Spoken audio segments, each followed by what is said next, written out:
तो प्यारे विद्यार्थियों, स्वागत है आप सबका एक और नए वीडियो में। प्यारे विद्यार्थियों, आज हम यहाँ पर देखने वाले हैं वार्षिक परीक्षा 2024 हेतु कक्षा 9वीं हिंदी विषय के लिए अति महत्वपूर्ण प्रश्न और उनके उत्तरों को। तो देखिएगा, आप सब लोग इस वीडियो को पूरा देखकर जाइएगा, तभी जाके आपको सभी प्रश्न और उन सभी प्रश्नों के उत्तर अच्छे से समझ में आ पाएंगे जो कि आपसे वार्षिक परीक्षाओं में पूछे जाएंगे।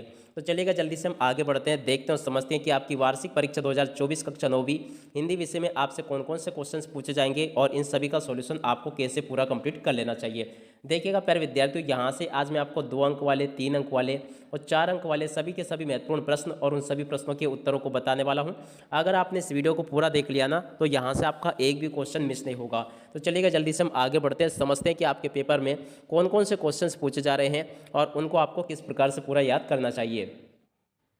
तो देखिए प्यारे विद्यार्थियों, यहाँ से आप लोग इन प्रश्नों को अच्छे से याद कर लें। जैसे कि ये वाला प्रश्न दिया गया है, कांजी हौज में केस पशु की हाजिरी क्यों ली जाती होगी। तो यहाँ से आप लोग इस प्रश्न को याद कर लें अच्छे से, और उसके बाद हम आगे बढ़ते हैं। अगला क्वेश्चन ये लिखा, देख सकते हो, छोटी बच्ची का बैलों के प्रति प्रेम क्यों उमड़ आया। तो इस वाले प्रश्न को भी आप लोग पढ़ लें अच्छे से और पूरा का पूरा याद कर लें यहाँ तक का। और उसके बाद में देखो, अगला प्रश्न ये दे रखा है कि इन घटनाओं से पता चलता है कि हीरा और मोती में गहरी दोस्ती थी। तो यहाँ से आप सब लोग इसको पूरा का पूरा यहाँ तक का याद कर ले अच्छे से। उसके बाद में अगला क्वेश्चन ये लिखा, देख सकते हो, उस एक रोटी से उनकी भूख तो क्या शांत होती, पर दोनों के हृदय को मानो भोजन मिल गया। तो इस वाले प्रश्न को भी आप लोग याद कर लेंगे। उसके बाद में देखो, अगला प्रश्न ये लिखा है, थोगला के पहले या आखिरी गांव पहुंचने पर भिखमंगे के वेश में होने के बावजूद लेखक को ठहरने के लिए उचित स्थान मिला, जबकि दूसरी यात्रा के भद्रवेश भी उन्हें उचित स्थान नहीं दिला सका, क्यों। तो इस वाले क्वेश्चन को आप लोग याद कर लें।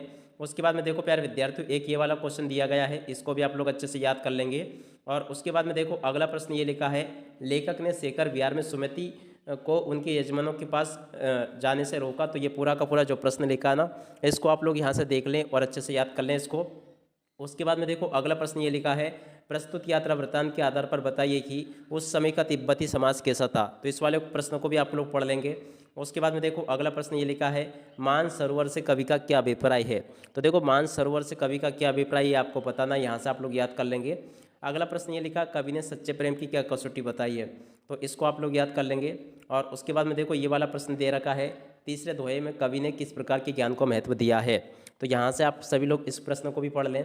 उसके बाद में अगला प्रश्न ये लिखा है, इस संसार में सच्चा संत कौन कहलाता है। तो इस वाले प्रश्न को प्यारे विद्यार्थियों आप सब लोग पढ़ लें और अच्छे से याद कर लें इसको।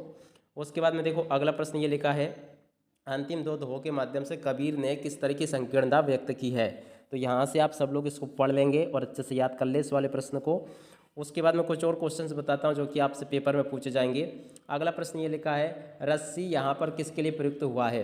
तो इस वाले प्रश्न को आप लोग पढ़ लेंगे सभी अच्छे से और याद कर लेंगे। और एक ये वाला प्रश्न, कवित्री द्वारा मुक्ति के लिए किए जाने वाले प्रयास व्यर्थ क्यों रहे। तो यहाँ से आप सब लोग इसको भी पढ़ लें और याद कर लेंगे इसको। उसके बाद में कुछ और क्वेश्चंस बताता हूँ जो कि ये दिए गए हैं, तो इस वाले प्रश्न को भी पढ़ लें और इसके अलावा इसको भी पढ़ लें। अब चलिएगा, अब आगे बढ़ते हैं, कुछ और प्रश्न देखते हैं और उनके उत्तरों को देखते हैं और समझते हैं। अब देखो प्यारे विद्यार्थियों, इसके अलावा एक ये वाला क्वेश्चन, कवि रसकान पशु पक्षी और पहाड़ के रूप में श्री कृष्ण का सानिध्य को प्राप्त करना चाहती है। यहाँ से आप सब लोग और देख लेंगे इसको। एक अगला प्रश्न ये लिखा, देख सकते हो क्या लिखा, जिसमें कवि को कोयल से इसरे क्यों हो रही है। तो इस वाले प्रश्न को देख लेंगे आप सब लोग। अगला प्रश्न ये लिखा, पद्य साहित्य के इतिहास को कितने कालों में बांटा गया है। भक्ति काल के 2 कवि और प्रत्येक 2-2 की रचना आपको लिखनी है। तो यहाँ से देख लेंगे आप लोग। एक ये वाला प्रश्न, रस खान के काव्य की काव्यगत विशेषताएं आपको बतानी है। उसके बाद में कुछ और क्वेश्चंस देखते हैं जो कि आपके पेपर में पूछे जाएंगे। तो अगला क्वेश्चन ये लिखा है, माखनलाल चतुर्वेदी के काव्य की काव्यगत विशेषता आपको बतानी है। तो यहाँ से आप लोग इसको भी देख लें पूरा और समझ लेंगे इसे। और उसके बाद में अगला प्रश्न पढ़ते हैं क्या लिखा है। तो देखो, एक ये वाला प्रश्न आप लोग अच्छे से याद कर लें, वीर रस की परिभाषा आपको उदाहरण सहित बतानी है। तो इस वाले प्रश्न को पढ़ लेंगे आप लोग। उसके अलावा एक शांत रस की परिभाषा को आप लोग याद कर लें, ये भी आपके पेपर में परीक्षा में आपको पूछा जाएगा। इसके अलावा तत्सम शब्द कौन कौन से हैं ये आप लोग देख लें यहाँ से। और मूल शब्दों के बाद में दिए गए शब्दांश लगाकर आपको शब्द बनाना, जैसे सम और इत। तो ये क्या हो जाएगा, सम्मानित, गरीब प्लस ई, तो क्या हो जाएगा, गरीबी। तो ऐसे आप लोग इनको बनाना सीख लें। उसके बाद में देखो, ये वाला प्रश्न देखते हैं क्या लिखा है, छोटी बच्ची को बैलों के प्रति प्रेम क्यों उमड़ आया। ये बिल्कुल आपके पेपर में परीक्षा में आपको देखने को मिलेगा, तो यहाँ से आप लोग देख लें। अगला क्वेश्चन ये लिखा है, आज की उपभोक्तावादी संस्कृति हमारे दैनिक जीवन को किस प्रकार प्रभावित कर रही है। तो इस वाले प्रश्न को भी देख लें आप लोग, याद कर लें और यहाँ तक का। उसके बाद में देखो, नाटक और एकांकी में अंतर आपको याद करना है। इस वाले प्रश्न को भी देख लें आप लोग। कहानी और उपन्यास में अंतर याद करना है। ये भी आपके पेपर में परीक्षाओं में आपको देखने को मिलेगा। उसके बाद में हरिशंकर परसाई के साहित्य की भाषा शैली आपको लिखनी है, तो इसको भी देख लें आप लोग यहाँ तक का। उसके बाद में ये वाला क्वेश्चन, श्यामाचरण दुबे के साहित्य की भाषा शैली आपको लिखनी है। तो देखो श्यामाचरण दुबे की भाषा शैली क्या है, यहाँ से आप लोग देख लें, इसको पूरा याद कर लेंगे। उसके बाद में अगला प्रश्न ये लिखा है, निपात शब्द किसे कहते हैं, उदाहरण सहित लिखिए। तो देखो यहाँ से आप लोग निपात शब्दों के बारे में लिख ले पूरा। उसके बाद में देखो अगला प्रश्न ये लिखा है, देख सकते हो क्या दिया गया है, विलोम शब्द किसे कहते हैं, उदाहरण लिखिए। तो देखो विलोम शब्द किसे कहते हैं, यहाँ से आप सब लोग याद कर लेंगे इसको। अगला प्रश्न ये लिखा है, देख सकते हो, मेरे संग की औरतें पाठ के आधार पर लिखिए कि जीवन में कैसा इंसान को अधिक श्रद्धा भाव से देखा जाता है। तो इस वाले प्रश्न को आप लोग याद कर लें। और एक ये वाला प्रश्न देख लें क्या लिखा है, जिसमें कि लेखिका मृदुला गर्ग अपनी नानी के व्यक्तित्व से क्यों प्रभावित थी, तो इसको भी आप लोग याद कर लेंगे। और एक ये वाला प्रश्न जो कि दिया गया है, क्या लिखा है, भक्ति काल को हिंदी साहित्य का स्वर्ण युग क्यों कहते हैं। तो इस वाले प्रश्न को प्यारे विद्यार्थियों आप सब लोग देख लें इसको और अच्छे से याद कर लेंगे इसको। उसके बाद में अगला प्रश्न ये लिखा है, देख सकते हो, ये छायावाद की कोई दो महत्वपूर्ण विशेषताएं आपको बतानी है। तो यहाँ से आप लोग इसे देख ले पूरा। और उसके बाद में अगला प्रश्न ये लिखा है, देख सकते हो, रसखान अथवा माखनलाल चतुर्वेदी के भाव सौंदर्य की दो विशेषताएं आपको बतानी है। तो यहाँ से आप लोग इसको देख लेंगे। अगला प्रश्न ये लिखा है, किसी भी व्यक्ति की पहचान उसके कुल से होती है या उसके कर्मों से, तर्क सहित उत्तर दीजिए। और उसके बाद में अगला क्वेश्चन ये लिखा है, मानसरोवर से कवि कबीर का क्या आशय है। तो इस प्रश्न को भी देख लें आप सब लोग और याद कर लेंगे इसको।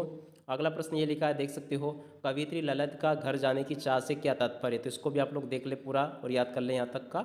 अगला प्रश्न ये लिखा है, देख सकते हो, हथकड़ियों को गहना क्यों कहा गया है। तो पूरा प्रश्न देख लो आप लोग यहाँ तक का और इसको याद कर लो। अगला प्रश्न ये लिखा है, गांव को मरकर डिब्बे सा खुला क्यों कहा गया है। तो इस वाले क्वेश्चन को भी आप लोग देख ले पूरा और याद कर लेंगे। अगला ये वाला क्वेश्चन, पंडित जगन्नाथ के अनुसार काव्य की परिभाषा आपको लिखनी है। उसके बाद में देखो ये वाला प्रश्न, रस के प्रकार एवं उनके स्थायी भाव लिखिए। तो यहाँ से आप सब लोग इसको देख लेंगे पूरा यहाँ तक का और इसको याद कर लें। और उसके बाद में देखो अगला प्रश्न ये लिखा है, छंद किसे कहते हैं, इनके कितने प्रकार होते हैं। तो यहाँ से आप सब लोग छंदों के बारे में लिख ले पूरा और इसको याद कर लेंगे। उसके बाद में देखो एक अनुप्रास अलंकार आपको याद कर लेना है, ये आपसे परीक्षाओं में पूछा जाएगा। उसके बाद में देखो नाटक किसे कहते हैं, नाटक के कितने तत्व माने गए हैं। तो इस वाले प्रश्न को भी देख ले आप लोग, याद कर लें। और उसके बाद में देखो ये वाला क्वेश्चन, यात्रा वृत्तांत के बारे में लिखिए। तो देखो यात्रा वृत्तांत के बारे में यहाँ से आप लोग देख लें, प्रेमचंद अथवा महादेवी वर्मा की भाषा शैली आपको लिखनी है। तो इसको देख लें आप लोग।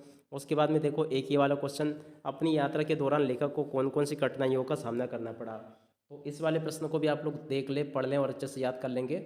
और एक इस वाले क्वेश्चन को भी पढ़ लें आप लोग, जिसमें कि आपसे क्या क्या पूछा गया है पूरा देख लें और याद कर लेंगे। उसके बाद में अगला क्वेश्चन ये लिखा, आज की भौतिकवादी संस्कृति हमारे दैनिक जीवन को किस प्रकार प्रभावित कर रही है। इसको देख लें। उसके बाद में ये वाला क्वेश्चन, किस घटना ने सलीम अली के जीवन की दिशा को बदल दिया। इसको भी देख लें आप पूरा का पूरा। और उसके बाद में देखो एक ये वाला क्वेश्चन, प्रेमचंद के फटे जूते के आधार पर प्रेमचंद के व्यक्तित्व की दो विशेषताएं आपको बतानी। तो यहाँ से आप लोग देख लो इसको पूरा और याद कर लो।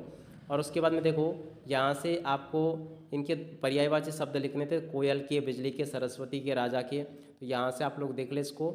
और उसके बाद में देखो ये लिखा है, रीढ़ की हड्डी एकांकी का क्या उद्देश्य है। इसको देख लें आप लोग। उसके बाद में फणीश्वरनाथ रेणु के मित्रों के नाम लिखिए। तो देखो यहाँ से आप लोग देख लें इसको। उसके बाद में रस का आधार स्पष्ट करते हुए करुण रस की परिभाषा आपको लिखनी है। तो यहाँ से देख लें आप लोग। अलंकार का अर्थ स्पष्ट करते हुए रूपक अलंकार को बताना। तो देखो ये रूपक अलंकार की परिभाषा ये दी गई है, यहाँ तक का आप लोग देख लेंगे। उसके बाद में ये प्रश्न लिखा, गदगद होना वाक्य में प्रयोग आपको इस प्रकार से इनका करना है। तो आप लोग देख लें इसको। और सभी के सभी जो क्वेश्चंस मैं आपको बता रहा हूँ ना, इसी प्रकार से आपसे पेपर में परीक्षाओं में आपको देखने को मिल सकते हैं। बस या रेलगाड़ी में जिसने अपनी यात्रा की हो उसका एक आपको अनुच्छेद आपको लिखना है। तो ये भी आप लोग लिखना सीख लें, क्योंकि ये भी परीक्षाओं में आपसे पूछा जाएगा।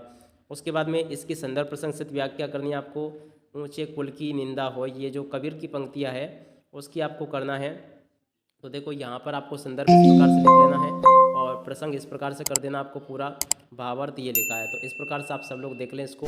और एक और ये थी, फैली खेतों में उजली जाली। तो देखो ये शुरू के और आखिरी के मैंने कुछ शब्द दे रखे हैं, इससे आप लोग पता कर लेना कि कौन सी जो पंक्ति है जिसका संदर्भ प्रसंग आपको करना होगा। तो यहाँ से आप लोग देख लें इसको। प्रस्तुत पद्यांश हमारी पाठ्यपुस्तक ग्राम श्री से लिया गया। तो देखो ग्राम श्री के जो पाठ है ना, सुमित्रानंदन पंत जिसके लेखक हैं, उसको आप लोग देख लो, यहाँ तक का याद कर लो। उसके बाद में देखो गद्यांश की करनी है। तो यहाँ से आप लोग गद्यांश की भी देख लो, व्याख्या इस प्रकार से आपको करनी है पूरी की पूरी। और देख सकते हो यहाँ तक का पूरा मैंने आपको बता दिया और आप लोग इसको देख ले अच्छे से और समझ भी ले, जैसा कि मैंने आपको बताया। अब इसके बाद में देखिएगा प्यारे विद्यार्थियों, एक यहाँ से आपको स्थानांतरण प्रमाण पत्र हेतु आवेदन पत्र आपको याद कर लेना। ये इस प्रकार से पूरा का पूरा देख ले, यहाँ तक का आप लोग इस प्रकार से याद कर लें आप लोग पूरा इसको।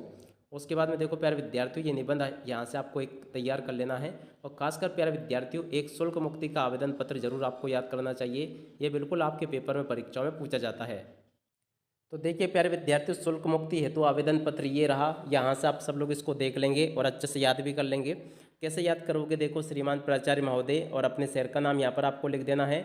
विषय शुल्क मुक्ति हेतु प्रार्थना पत्र, और यहाँ से आप सभी लोगों को इस प्रकार से शुल्क मुक्ति का प्रार्थना पत्र लिख देना है। तो यहाँ से आप लोग इस प्रकार से इसको देख ले पूरा का पूरा और इसको समझ ले। इस प्रकार से आपसे पेपर में परीक्षा में पूछा जाएगा। और एक खासकर प्यारे विद्यार्थियों, निबंध की अगर बात की जाए तो आप लोग विज्ञान का चमत्कार निबंध याद जरूर कर लें, क्योंकि ये बिल्कुल आपके पेपर में परीक्षा में आपको देखने को मिलेगा। तो प्यारे विद्यार्थियों, अब इसी के साथ में इस वीडियो को यहीं पर समाप्त करते हैं। नमस्कार, जय हिंद, जय भारत।